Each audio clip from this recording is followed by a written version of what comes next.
G'day, it's Jamie, and welcome to Where's My Yowie. Today, I'm reading an old bush yarn that was written by Majuba about the continuing adventures of Levitt, Mac, and Bismarck in far North Queensland. So we'll get into it.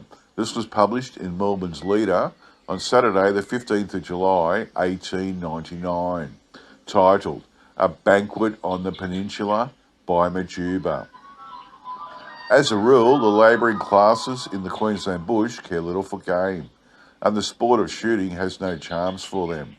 Stockmen living in solitary places where game is plentiful will continue eating hard salt beef, too indifferent or too lazy to go out to shoot.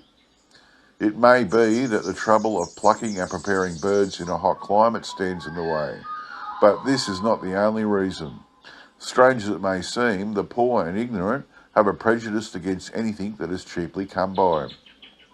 The writer had once been prevented from travelling by floods to stay for some time on a small prospecting camp in the northwest of Queensland.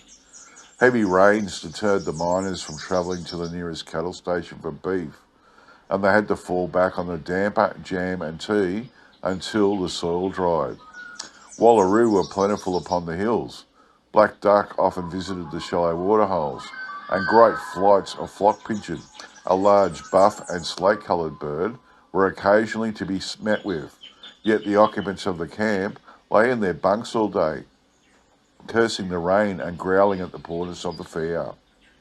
As a meat-producing animal, the wallaroo is by no means the best of the kangaroo tribe, but the flesh, though dry and stringy, is not to be despised by a hungry man. The black duck is, of course, a dish fit for an epicure, and flock pigeon are as good as any other wild species. But although I had often returned to my camp with my horse laden with game, it was long before any of the others would follow my example.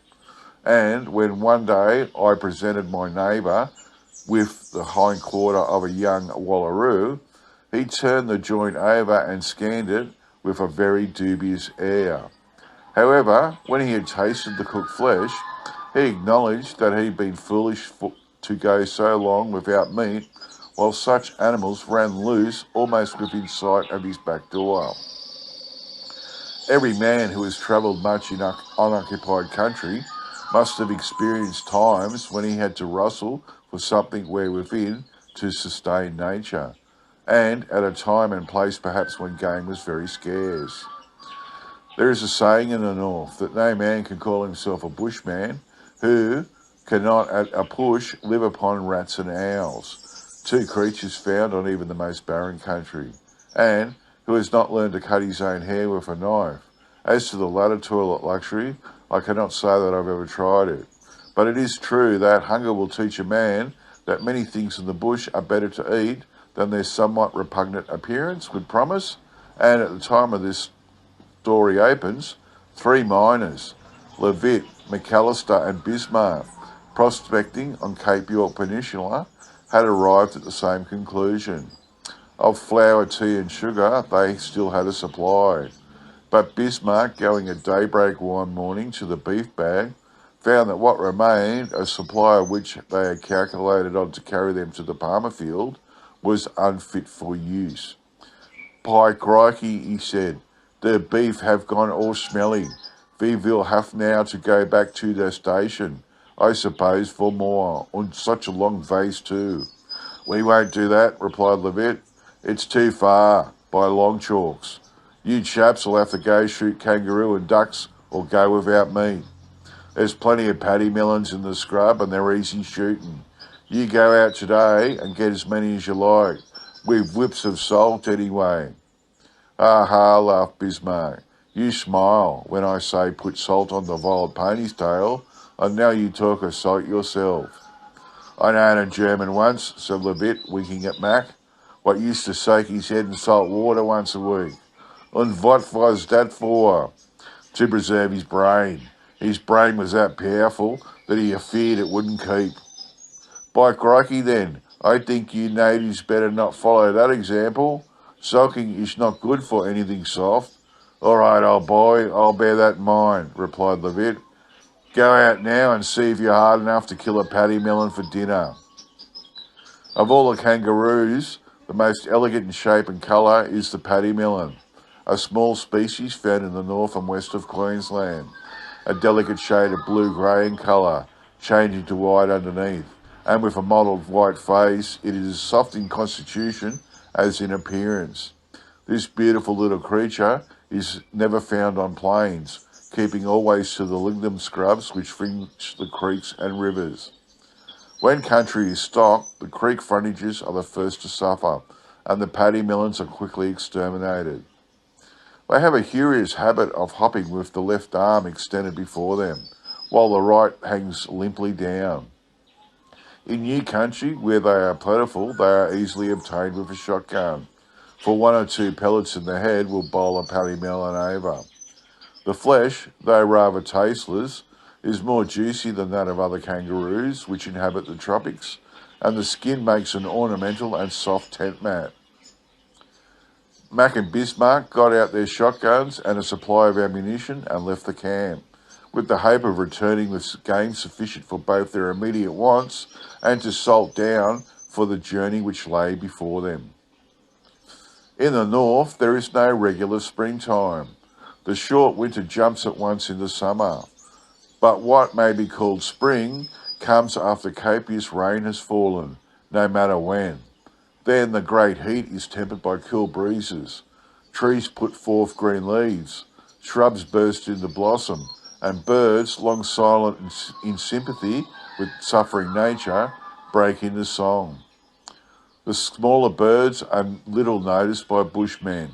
In fact, as a rule, they scarcely know one bird from another, and except, of course, to curse them for drowning the sound of horse bells, they will walk through the forest almost oblivious of their presence. The bellbird, ubiquitous in Australia, they have a special down on for this reason. As the 2 men followed the watercourse, the day being yet young, the forest was noisy with birds, and the hills rang with the scream of a gigantic cuckoo, a large, handsome bird which lays its egg in the nest of a crow or hawk. The clear water holes in the creek were broken into ripples by the motions of beaver rats, busy catching their breakfast before the day became too warm. Mac, who had been walking in the lead, stopped suddenly, and motioning to Bismarck, drew into the shelter of some bushes. "Oi, man," he whispered, pointing to the branches in a tree. "Did ever ye see the like of that? I'm blast if I know what sort of country we're in. What ever heard o' kangaroo climbing trees?"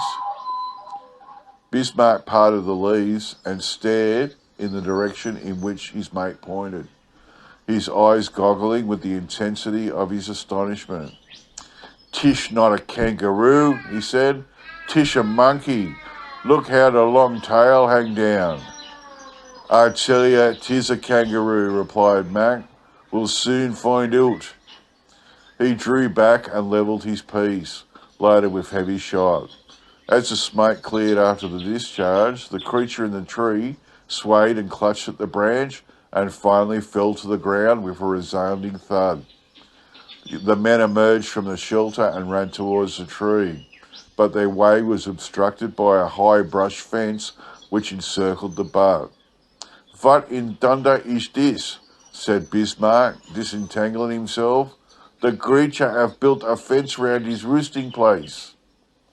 Although the boongarry or tree kangaroo is a now common object in our zoological collections, at the time which I write, rumours of the existence of such an animal were received with incredulity, and to the 2 prospectors, the sight of a kangaroo perched in a tree was sufficient cause for astonishment.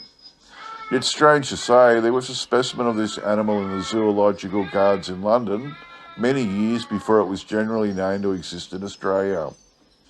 The fence round the tree was not, of course, made by the animal, but was a trap built by Aborigines for some former occupant of the tree. The boongarry does not, as some suppose, merely scramble with difficulty up a sloping tree, but will climb a stem perpendicular and devoid of branches for a great height, and in this the long tail, which it can stiffen at will, is of great assistance. When the natives find a kangaroo asleep in the tree, the Boongari is nocturnal and sleeps during the day, they first construct a brush fence around the butt, and then one of the party climbs to a point above the animal and pelts it with waddies, taking care to keep out of reach of its sharp claws until the animal drops to the ground, where it always lands cat-like upon its feet. Once on the ground and surrounded by a fence, it is easily clubbed to death, for it is awkward in its movements when cramped. Unlike other kangaroo, it has short, rounded ears and a very long tail, which is not prehensible.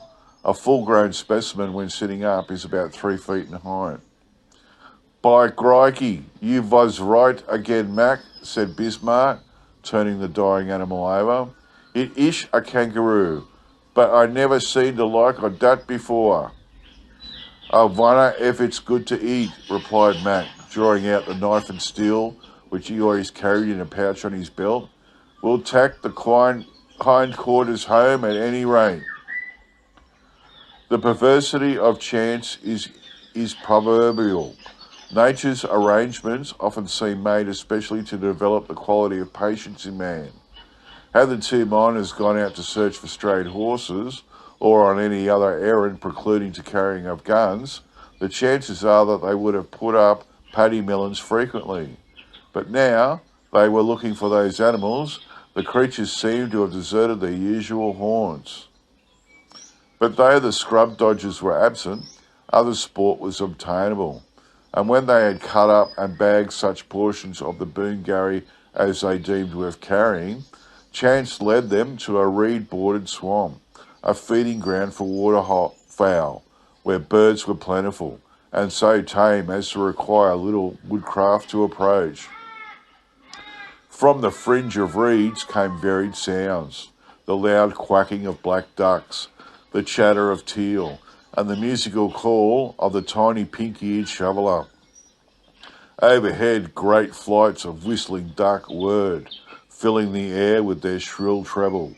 These birds, small grey geese, misnamed ducks, arrive on the peninsula in great flocks when drought has laid its fiery hand on the interior, flocks so large as to be beyond counting. Another bird erroneously named is the wood duck, for it also belongs to the goose family. Great bags have been made at times from a flock of whistlers, as many as 15 birds, in killed and wounded, having been known to result from one discharge of a shotgun. Like all the geese family, they are wary, and when feeding, post a sentinel on some commanding point to warn them of the flock of danger. In the shallows stalked a jabiru, called by naturalists gigantic crane, a handsome bird standing 5 feet high. "Mein Gott, Mac," said Bismarck in a hoarse whisper, waving his hands towards the swamp. "We are lucky this morning. Look at the flying ducks, and dot great bird mit legs like telegraph poles, and an upturned bill like an overdue tradesman's account." "By my faith," replied Mac, "you are right. 'Tis no bad place we're in the morn. Yon long-legged fowl you're pointing at, that's our jabiru. I've seen plenty of they on the coast rivers." The two shooters soon filled their bags to repletion, and then, well satisfied with their morning's work, returned to the camp. Levitt had been busy all morning erecting a bough house, a cool and quickly built dining room for a hot climate. During a ramble, he had found indications of opal and had made up his mind to remain for a few days longer and prospect the place for that gem. When his mates returned, he was overhauling the articles in the tent, not in the best tempers, for he found that the bush rats had played havoc with many things, including the medicine chest. Repacking the latter, he forgot in his haste to replace some jalap, packed in a small bottle for preservation in a hot climate. Bismarck, more excited over shooting of the tree kangaroo than all the duck they had obtained, approached with his face beaming with complacency. "What yon think we got here, Levitt?" he cried, swinging the bag from his shoulder. Something dot you never should, I'll be bound. Some useless rubbish, I reckon, said Levitt surely. Well, that's not so bad, he continued, as Mac shook the ducks out of the other bag. Where'd you get 'em? Wait a bit, cried Bismarck, thrusting forward. Wait till you see what I got. Look there. What you think I dot? Poor, said Levitt. Boongarry, tree kangaroo. Not much good, that. But I didn't think there was any in this part. Why didn't you bring a paddy melon instead of that stringy bella? You wait till I cook him, replied the German. Mit curry powder und spice. How you like to eat curry of Boongarry and roast-wild duck, my word. You not look so sour then. The sun now being beyond the yardarm beat down with the power of a burning glass on the bare soda-encrusted space fronting the tent. But Bismarck, in his zeal to show what he could do in the way of preparing a meal, was unconscious of its power, for he determined to make Levitt change his tune in respect to the Boongarry. He rightly thought that by making a curry of the hindquarters, the dryness of the meat would disappear. He set Mac to work under the shade of a tree, plucking and preparing the ducks. Swelling with importance, Bismarck entered the tent to get the curry powder. In his haste, he took up the jalap instead, for the latter, not unlike curry powder in appearance, was enclosed in a similar bottle. To some dispositions, a practical joke, however cruel, appears only in the light of fair advantage, taken of the weakness or vanity of those who they call friends. Levitt was not usually of this way of thinking, nor was he indifferent to the sufferings of others. But somehow that morning everything had gone wrong with him. In fact, to use a hackneyed expression, he had got out of bed on the wrong side. He came to the conclusion that a lesson in carefulness would do the impulsive German no harm. So when he saw Bismarck emerging from the tent with the bottle of jalap in his hand, he refrained from pointing out his mistake and contented himself with informing Mac of the circumstance and advising him not to taste poor Bismarck's curry. To a hungry man, the old saying, a watch pot never boils, appears with peculiar force. Bismarck's culinary operations seemed long in reaching the desired result. A well-spread table, but this was at length achieved, and all three sat down beneath the bough shed to satisfy their hunger. Levitt, who was in camp, always did the honours of the table and helped Bismarck liberally to Boongarry. But to the surprise of the German, neither he nor Mac would taste the dish which Bismarck had taken so much trouble to make, but kept religiously to whistling duck. You chaps not like Gary? He inquired. Then you don't know what's good. There is nothing's better in a hot climate than Gary. It helps the digestion and opens up the pores of the skin. I never eat kangaroo meat when I can get waterfowl, replied Mac. I find it does not agree with my constitution. But I envy you, Bismarck. You seem to like Boongarry. My word, that's so. The Boongarry is first rate. Do you know, Bismarck, observed Mac, I've heard the Aborigines say they tree kangaroos poisonous. Bismarck glanced up quickly and saw Mac wink at Levitt. Go on mit you, Mac, he said. Did not Levitt before told you that your jokes was dumb? Perhaps the natives do not like flavour of Boongarry. If have a peculiar taste, that one have to get a climate taste too. I will take a little more, if you please, Levitt.